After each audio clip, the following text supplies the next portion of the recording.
Salut à tous et bienvenue, moi c'est JB et j'inaugure aujourd'hui la section critique du Playground.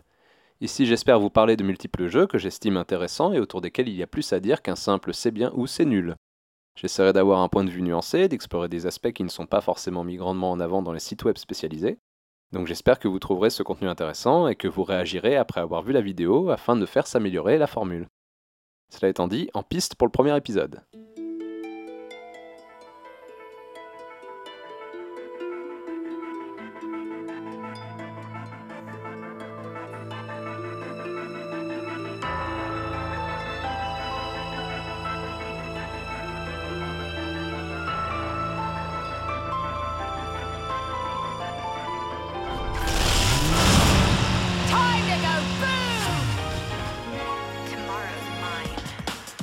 Depuis une demi-décennie, Bayonetta relève de l'obsession pour le joueur que je suis. C'est probablement le jeu sur lequel je suis le plus souvent revenu, toujours avec le même plaisir, le plaisir de l'harmonie vidéoludique parfaite, de l'oubli de soi, de la démesure et du spectacle. Pas client pour un sou devant les arguments marketing de foire qui ont précédé sa sortie, j'avoue avoir eu un regard malveillant à son égard avant de réaliser, manette en main, sa finesse et son potentiel.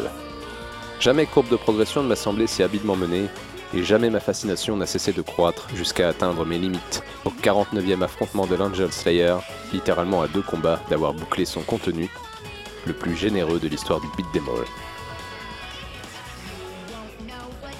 Sa suite directe et miraculeuse offre un terrain de jeu renouvelé, frais, vivant, coloré et doté d'une véritable richesse, mais nous n'avons plus rien à apprendre l'un de l'autre.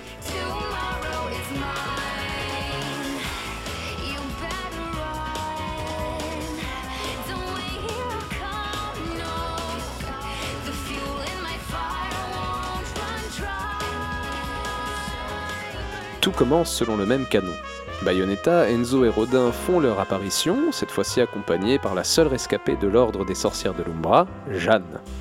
La séquence prologue sur les avions de chasse, que vous avez probablement tous déjà vu, fait directement écho à ma séquence fétiche du premier jeu, où les 2 sœurs des ténèbres se foutent sur la tronche à dos de missiles au sein d'un dédale de gratte-ciel.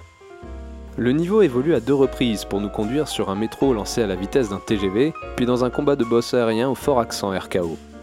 La structure du jeu en crescendo est illustrée d'entrée dans ce prologue de la démesure et n'aura de cesse de croître jusqu'à une ultime confrontation, étrangement en deçà du premier opus et clairement inférieure au superbe final de la dernière production de Kamiya, j'ai nommé les Wonderful 101.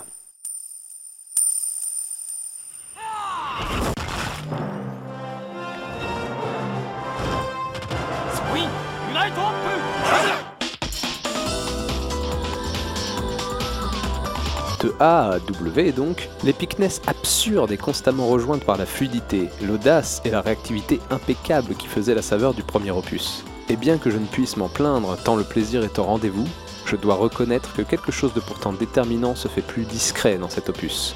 L'humour burlesque, l'aspect ultra féminisé de l'héroïne qui se cherche, qui a oublié son passé, ne sont plus au centre de l'attention. Ce n'est plus tant son histoire qu'une histoire de fin du monde homérique. Le changement de ton n'a pas que du mauvais, mais nuit légèrement à l'originalité qui se dégageait du premier opus. Les références à la pop culture, aux motifs exacerbés de la virilité que Bayonetta se plaisait à dominer, ils ont pour ainsi dire disparu au profit d'un spectacle de plus grande envergure, à l'image de cet ahurissant chapitre 14 qui me donne encore des frissons rien que d'y penser.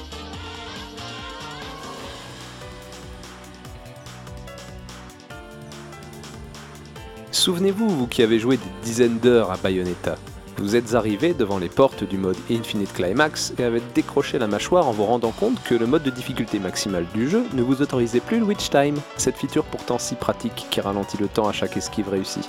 Ou encore vous, qui avez joué Jeanne en vous rendant compte que ce même Witch Time ne pouvait se déclencher qu'à l'exécution d'une esquive parfaite, à la frame de la touche, en utilisant les chauves-souris. Eh bien il risque de vous manquer quelque chose après avoir fini le mode 3ème apothéose de ce 2e opus. Déjà parce que les frames d'esquive sont légèrement plus permissifs qu'avant, mais aussi parce que l'Infinite Climax autorise désormais le Witch Time. Et pour cause, il a été équilibré en conséquence. Les ennemis et les boss sont nettement plus endurants dans cette nouvelle occurrence, encourageant très largement l'utilisation de l'Umbra Climax, feature qui fait écho au bracelet Climax du premier jeu. Pour rappel, ce dernier permettait de changer chaque attaque de Bayonetta en attaque d'invocation, provoquant des dégâts démesurés à chaque coup plutôt qu'en fin de combo ou en faisant appel à des techniques qui consomment de la magie. Bien évidemment, cet objet difficile à débloquer était un pur bonus de fun qui neutralisait le scoring. Ici, l'Umbra Climax est partie intégrante du gameplay et pour obtenir un bon score, il va falloir l'utiliser. Jusque là tout va bien, sauf que la plupart des boss humanoïdes type Jeanne sont nombreux dans ce deuxième opus et ont une très haute faculté à esquiver, au point de rendre toute stratégie de parade non witch-timeable obsolète ou pénalisée.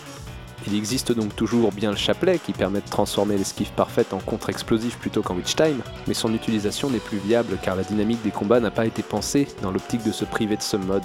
Cerise sur le gâteau, recevoir des dégâts ne réduit plus la jauge de magie et l'utilisation des sucettes de soins, protection, boost ou encore des seringues n'est plus pénalisée dans la fenêtre des scores. Le joueur est donc encouragé à consommer des objets d'assistance pendant ses affrontements si cela peut lui permettre d'obtenir plus facilement leur en platine ou platine pure, et il n'est plus aussi pénalisé qu'auparavant lorsqu'il se fait toucher. Autrement dit, le jeu est considérablement plus simple. Il reste bien le mode Witch Trial en 5 parties, bien plus surmontable que l'Angel Slayer du premier Bayonetta, notamment à cause d'un combo d'accessoires armes un peu pété, mais tout de même exaltant. Ou encore un boss bonus, débloquable avec le ticket de platine, qui devrait être bien costaud pour occuper la partie solo. C'est beaucoup, c'est généreux, c'est génial, mais ça manque tout de même d'un petit quelque chose pour les anciens qui attendaient une baston à la hauteur de l'épuisant Bayonetta Jeanne du premier jeu en Infinite Climax.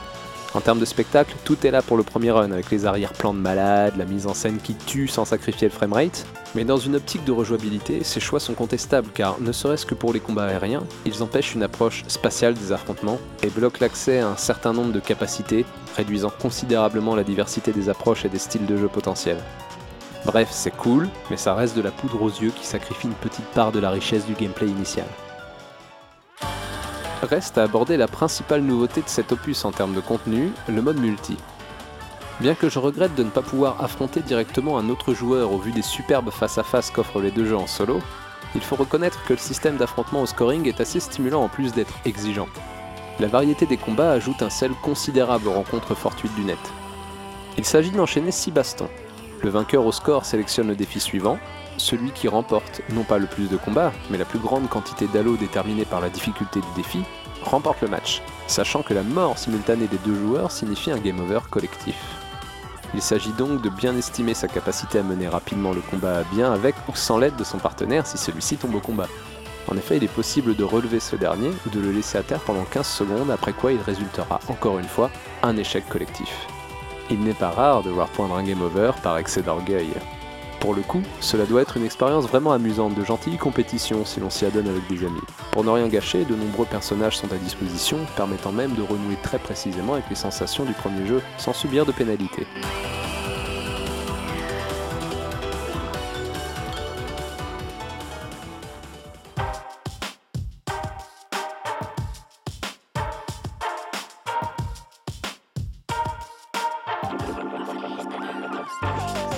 Généreux dans son contenu, fin dans ses sensations et spectaculaire dans sa gueule, Bayonetta 2 prolonge et renouvelle le plaisir procuré par le premier épisode.